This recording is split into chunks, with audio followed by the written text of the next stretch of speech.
Hi everyone! Today, we are going to learn how to draw a line in AutoCAD using the line icon. In the next video, we'll discuss how to draw a line using a shortcut key or command.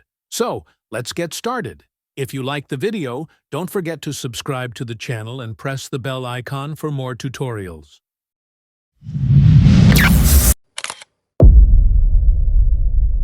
Before we start drawing the line, let's understand what parameters are required to make a line. To create a line, we need 2 points, the starting point and the ending point. First, open the AutoCAD software and go to the Drawing section. Now, move your mouse cursor to the line icon and left-click once. Then, move the mouse to the desired location and left-click again. That's how we start drawing a line. Now suppose we want a line of 100 millimeters in length. You'll notice that some numbers are appearing near the cursor. That number represents the length of the line, and that small box is called the dialog box.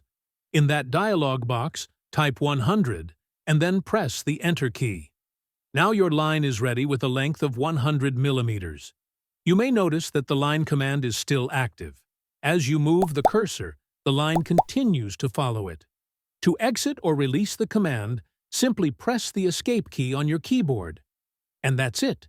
You've successfully drawn your first line in AutoCAD using the line icon.